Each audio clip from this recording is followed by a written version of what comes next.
¿Qué tal? ¿Cómo están? Bienvenidos a este día número 2, en el cual estaremos viendo el tema de principio y fundamento del ser humano, ¿no? Continuando con el tema de principio y fundamento que vimos el día de ayer. Espero que hayan tenido un espacio para poder meditar sobre su propio principio y fundamento, ¿no? Comenzamos desde el mismo punto, ¿no? Partimos del principio y fundamento ignaciano. No lo vamos a leer todo otra vez, ¿no? Pero igual para que sepamos desde dónde viene. Y como decíamos ayer, de hecho, este texto se puede separar en tres partes, ¿no? El principio y fundamento del ser humano, el principio y fundamento de las cosas o de las criaturas, ¿no? De aquellas cosas que han sido creadas por Dios, y una tercera parte que le conocemos, que la llamamos normalmente como indiferencia ignaciana. Entonces, el día de hoy vamos a profundizar solo en esa primera parte, ¿no? El principio y fundamento del ser humano, ¿no? Es el inicio del principio y fundamento que nos dice lo siguiente: el hombre ha sido creado para alabar, hacer reverencia y servir a Dios nuestro Señor, y mediante esto salvar su alma, ¿no? Entonces, para poder analizar esto, vamos a dividirlo en tres partes, que es lo que normalmente se hace al hacer este punto. La primera parte sería que el hombre ha sido creado, ¿no? El ser humano ha sido creado. Entonces, hay a pesar de que esto es una pequeña frase, hay algunas lecciones concretas que podemos sacar de esto, ¿no? La primera es que el hombre es una criatura, ¿no? Que quiere decir que ha sido creada y en algún sentido por ello es dependiente del creador, ¿no? Em, Esto lo podemos unir, vamos a ir profundizando un poco más en estas partes, pero esto lo podemos unir al siguiente punto, que es que el hombre proviene del creador, ¿no?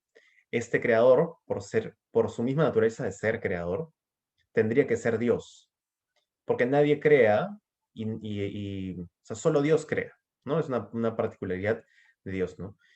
Solo Dios crea porque Dios es el inicio de todo, ¿no? Nosotros, si hacemos un análisis hacia atrás de la historia, ¿no?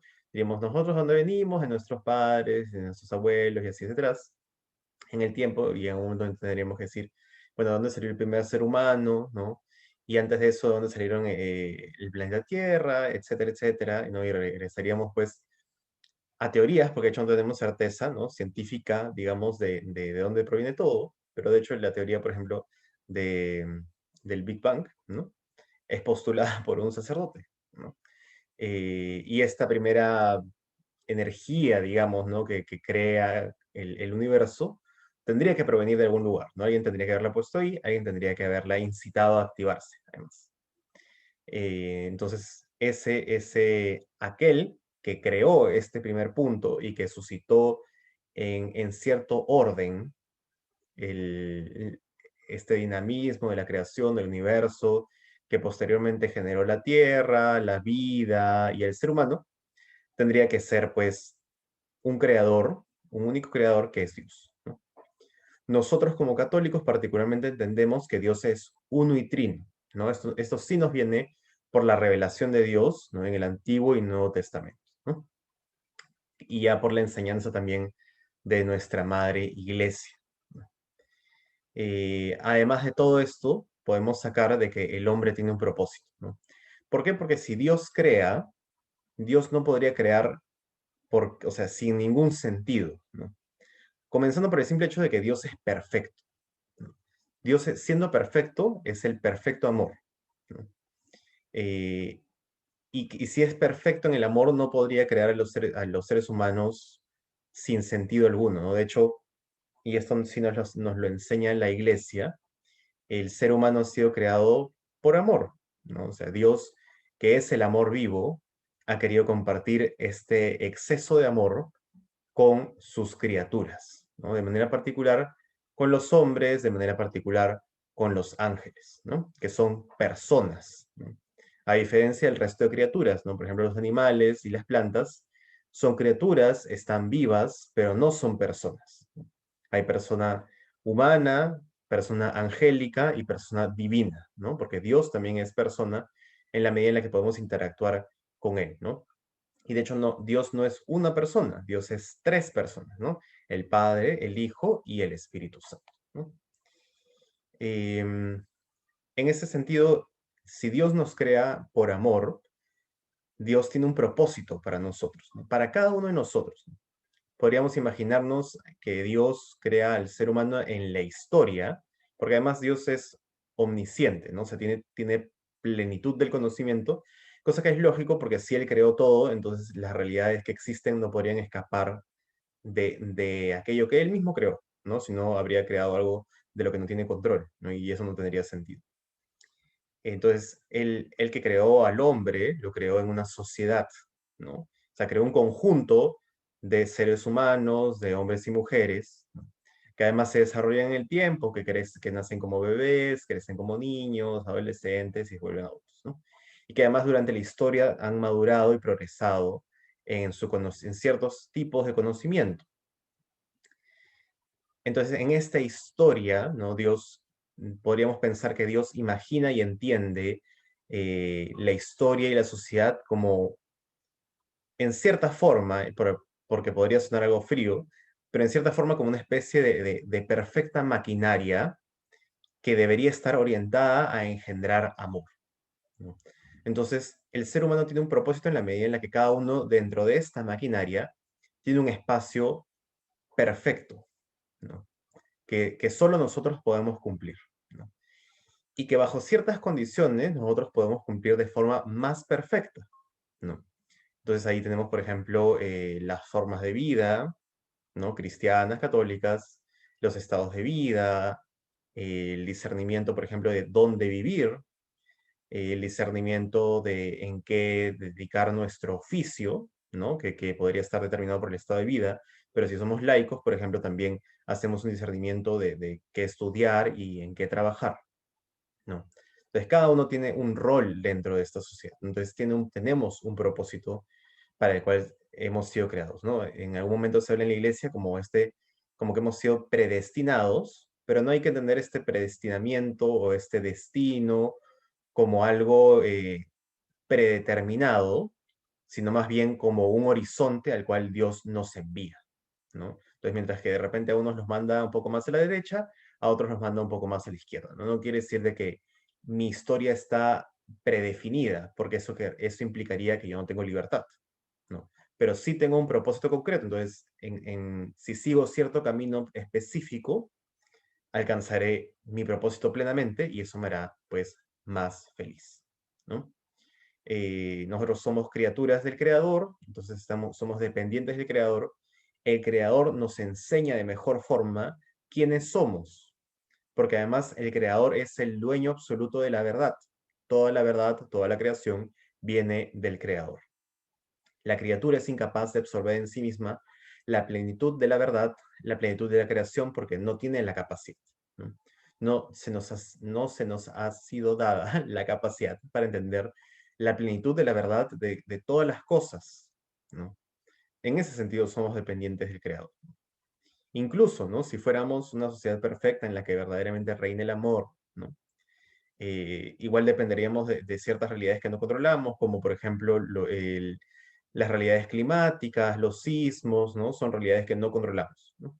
La enfermedad también, ¿no? Y así hay otras realidades que provienen pues de la naturaleza en la cual vivimos y no necesariamente del pecado y de este mal que habita dentro del ser humano, ¿no? Además generamos una relación con este Dios uno y trino, ¿no? Eh, y con este Dios uno y trino implicaría pues de que generamos una relación con tres personas. Quiere decir que no generamos una relación, sino tres relaciones, ¿no? Una relación con el Padre, otra relación con el Hijo, otra relación con el Espíritu Santo. Pues sí, ¿no? Es interesante entender cómo podemos sacar tantas cosas de 5 palabras, ¿no? Continúa el principio y fundamento y nos menciona, ¿no? Que el hombre ha sido creado para alabar, hacer reverencia y servir a Dios nuestro Señor, ¿no? Entonces, el primer punto es alabar, ¿no? Alabar lo podemos relacionar con el término de acción de gracias, de agradecer, de bendecir, eh, incluso en algún sentido de adorar, pero vamos a quedarnos en esta reflexión sobre el agradecer.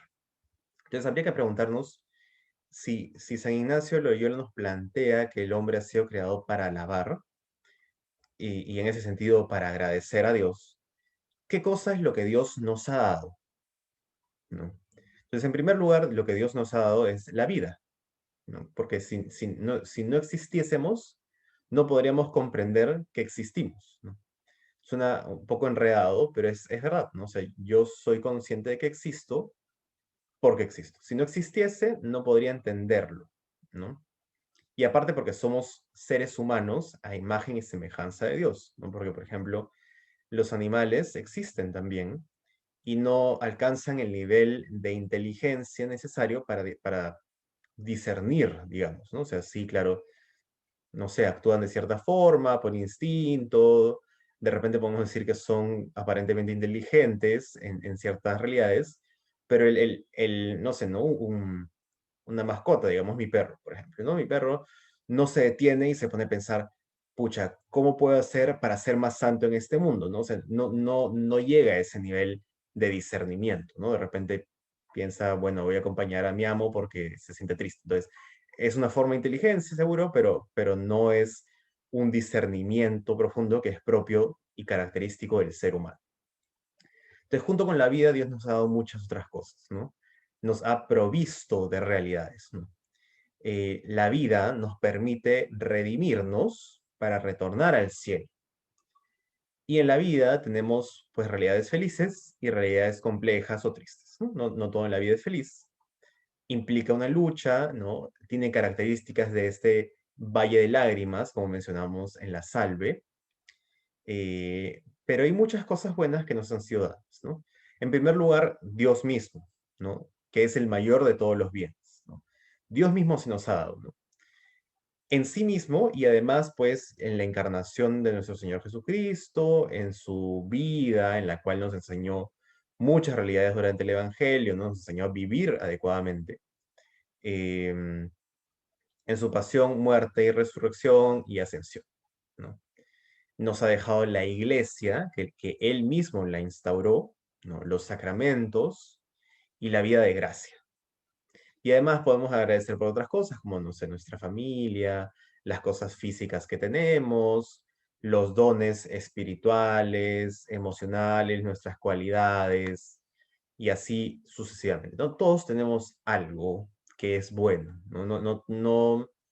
No todos tenemos lo mismo, no todos tenemos tanto, y algunos sufren más que otros, ¿no?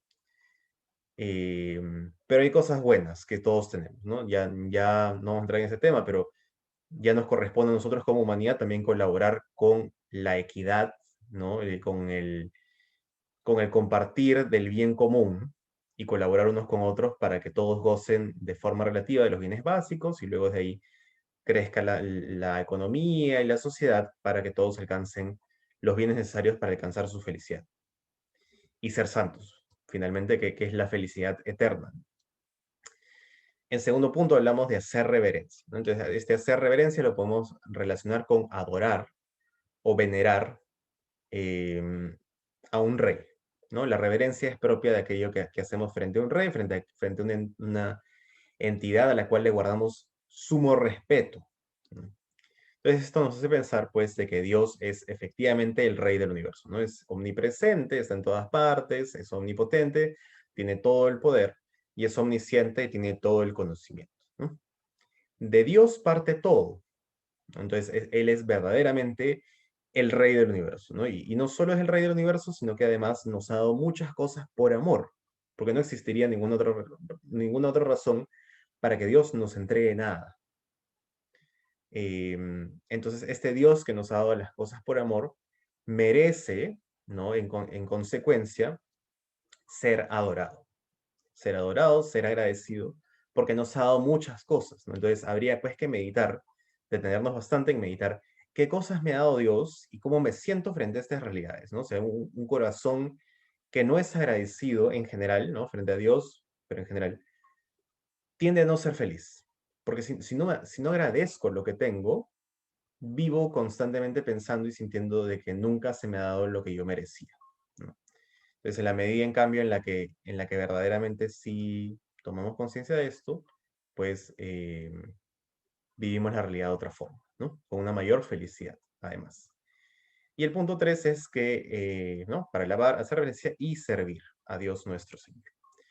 ¿Y qué cosa es servir? ¿No? Podemos relacionarlo con amar afectiva y efectivamente, ¿no? Servir es ponernos, pues, al pie de alguien para ayudarle, para mejorar su vida, para mejorarle, ¿no? Y de forma concreta frente a Dios, pues es amarle, ¿no? Es amarle afectiva y efectivamente, ¿no? Es importante tener esta conciencia de que es afectiva y efectivamente, como siempre es el amor y como probablemente también son siempre todas las virtudes. Afectiva porque tengo que criar en mi interior un sentimiento, ¿no? Un sentido de amor, una sensibilidad. Entonces, al contemplar todo lo que Dios me ha dado y lo poco que yo merezco, o en todo caso que yo efectivamente no es que merecía lo que me ha sido dado, sino que me ha sido dado gratuitamente. Al contemplar esto debería generar en mi corazón un sentido de agradecimiento, ¿no? Al contemplar todo lo que me ha sido dado, los grandes esfuerzos de Dios, etcétera, etcétera, esto debería generar en mi corazón un amor afectivo, ¿no? Un agradecimiento fuerte, puro, sincero, una alegría de haber recibido este regalo, ¿no? Y este amor afectivo me debería llevar a un amor efectivo, que quiere decir que me pongo en movimiento. Me pongo en movimiento y agradezco, ¿no? De forma explícita, con mis palabras, con mis obras, siguiendo los mandamientos, por ejemplo, acercándome a Él, acompañándole en la liturgia, en la Santa Misa, comulgando para estar unido a Cristo y en Cristo al Padre y al Espíritu Santo, y así sucesivamente diferentes actos que podemos sumar a esta vida de santidad, que implica amar efectivamente a Dios. Este servir implicaría pues servir al Padre, ¿no? O sea, el Padre, el Hijo y el Espíritu Santo. Pero de alguna forma entendemos que como aludimos a Cristo y seguimos su misma visión, Él existe para servir al Padre, ¿no? Él es el Hijo único. Nosotros que le seguimos y le imitamos, también queremos servir al Padre, servirle a Cristo también, pero servir al Padre y cuidar de la casa del Padre y de la familia del Padre, que es mi familia, ¿no? Esta casa del Padre, pues, es, claro, el ámbito de lo sagrado, digamos, la vida espiritual, pero también es, pues, aquello que nos ha dado de forma temporal, ¿no? Mi propia casa, mi distrito, mi país y la tierra en general, ¿no? Y mi familia es, claro, mi familia directa, pero también la iglesia, la comunidad en la que participo, la arquidiócesis a la que pertenezco, ¿no? En mi región, en mi país, y la humanidad en general, ¿no? Porque todos somos familia, ¿no? Todos venimos de un mismo padre, por ende todos somos familia. Y terminamos con este último punto, ¿no? El hombre ha sido creado para alabar, hacer reverencia y servir a Dios nuestro Señor, y mediante esto salvar su alma. Entonces, todo esto tiene un objetivo, ¿no? O sea, la creación del hombre ya tenía un objetivo, tiene un propósito, que es lo que hablábamos, ¿no? Y hay un hacer, que es alabar, hacer reverencia y servir, ¿no? Y este objetivo se cumple en el hacer, pero el objetivo concreto, después del hacer, es salvar el alma. Entonces, en primer lugar, ¿no? Como que no vamos a entrar en una especie de profundización filosófica, pero en primer lugar habría que entender qué cosa es el alma, ¿no? Entonces nosotros somos un, un, un ente, digamos, ¿no? Que es cuerpo y alma, ¿no? Yo soy cuerpo y alma, cada uno de ustedes son cuerpo y alma, ¿no? Yo soy un cuerpo, no soy como un cuerpo poseso por un alma, ¿no? Pero sí son realidades separadas, digamos, ¿no? Es el alma también la que particularmente le da vida plena al cuerpo y la que nos permite participar de esta naturaleza espiritual de la vida, ¿no? Mientras que el cuerpo nos ayuda sobre todo en la naturaleza física, pero claro, ambos están unidos, no podemos del todo realmente separarlos, ¿no? El evento que separa el cuerpo y el alma se llama muerte, ¿no? Y es de hecho una muerte temporal, porque bajo lo que nosotros creemos como católicos, ¿no? Después del juicio final, tendremos la oportunidad de alcanzar el cielo en la plenitud de cuerpo y alma, así como Jesucristo nuestro Señor está en el cielo en cuerpo y alma. Y nosotros creemos también, por medio de un dogma mariano, que María también está en cuerpo y alma en el cielo, no ha sido asunta. por obra, gracia y misericordia de Dios.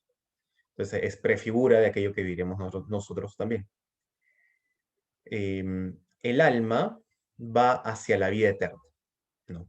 Nosotros al morir vamos hacia la vida eterna, vamos a esta vida que ya no tendrá fin, ¿no? Nuestra vida temporal durará pues 100 años o menos probablemente, ¿no? En la mayoría de los casos. Em, pero después comienza una vida eterna, una vida sin fin. Y por esto es importante. Entonces, para verdaderamente vivir nuestro catolicismo, nosotros tendríamos que tener esta conciencia, pero así siempre, ¿no? Y como que encima de la mesa constantemente, ¿no? O sea, esta conciencia de que vamos hacia una vida eterna debería estar siempre en nosotros, ¿no? Es esta vida que está después de la muerte, por lo cual, pues, la muerte no es el final, ¿no? Por eso los católicos, pues, obviamente lloramos cuando perdemos a un ser querido, pero sabemos al mismo tiempo que su vida se transforma, ¿no? Que cambia, que en el fondo no deja de existir, sino que cambia el lugar de una forma, ¿no? Entra a la presencia de Dios o pasa a una siguiente forma de vida. Aquí habría que hablar, pues, también del mérito que acumulamos en la vida. Entonces, el ejercicio de redención que Cristo comenzó en nosotros no se ha completado en el mismo Cristo, sino que Cristo ha querido, ¿no? Cristo que, como dice San Agustín, ¿no? Cristo que nos ha salvado sin nosotros, ¿no? O nos ha redimido sin nosotros, no nos salvará sin nosotros, ¿no? O sea, necesita de nuestra ayuda. Nosotros tenemos que responder sí a la ayuda de Dios. Entonces, para eso tenemos que generar mérito en nuestra vida mediante una vida santa, ¿no? Que es simplemente corresponder al amor de Dios. Parece sumamente complejo, pero en el fondo, digamos que no es tan complejo, ¿no? Y esto lo hacemos pues al renunciar al pecado mortal, en primer lugar, a renunciar al pecado venial, deliberado, y pues después tratar de vivir una vida generosa en las virtudes y en corresponder a la voluntad de Dios para nosotros, ¿no? Hay entonces en esta vida eterna un ejercicio de misericordia y justicia de Dios, ¿no? Y que no son realidades separadas tampoco, ¿no? Son una misma realidad en el fondo, porque la misericordia, para ser perfecta, tendría que ser una misericordia justa, y la justicia, para ser perfecta, tendría que ser una justicia misericordiosa, ¿no? En ese sentido, pues, o sea, Dios ya nos ha alcanzado una gran misericordia al volvernos a abrir las puertas del cielo por medio de un pago que Él mismo hizo. Dios Hijo se entregó a Dios Padre, ¿no? Es Dios quien ha pagado la cuenta a Dios en el fondo, ¿no? Dios Hijo asumiendo la naturaleza humana, entonces siendo verdadero Dios y verdadero hombre, ¿no? Entonces ahí redime la humanidad.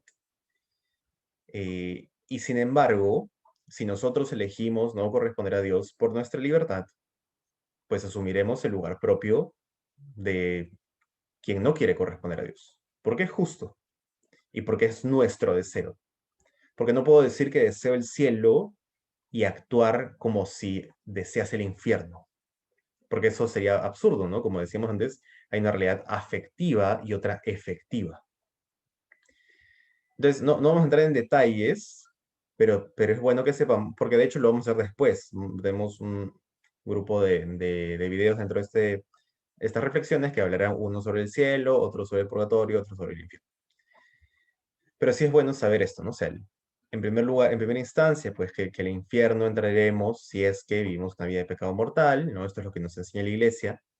Solo Dios juzga, entonces solo Dios sabe perfectamente quién es entrar al infierno, pero el infierno hoy tiene personas, almas ahí.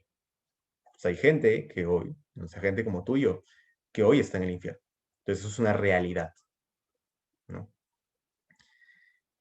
Para no caer en el infierno hay que vivir una vida alejada del pecado mortal. Para evitar el purgatorio, que es donde ya alcanzamos de alguna forma la salvación, pero no en plenitud, porque la plenitud de la salvación está en el cielo, quien está en el purgatorio ya no puede retroceder, digamos, al infierno. Sin embargo, que se queda en el purgatorio el tiempo necesario para purificar su alma y alcanzar el cielo. Para evitar el purgatorio hay que renunciar al pecado venial deliberado. Ya luego hablaremos de eso en mayor profundidad. Y pues entonces al cielo entran aquellos que han renunciado al pecado mortal, al pecado venial deliberado. Y dentro del cielo también hay pues, digamos, como que mayores niveles de cercanía a Dios en base al nivel de virtud que vivimos, cosa que es razonable porque es justo, ¿no? Entonces, bueno, hasta aquí llegamos el día de hoy. Espero que todo esto se lo lleven o nos lo podamos llevar para seguir meditando sobre el principio y fundamento del ser humano, ¿no? Mañana vamos a entrelazar esto con el sentido de las criaturas, de las realidades creadas, y después entraremos en la reflexión sobre la indiferencia respecto a las criaturas y al destino del ser humano. Muchas gracias por acompañarnos y nos vemos el día de mañana. Cuídense mucho.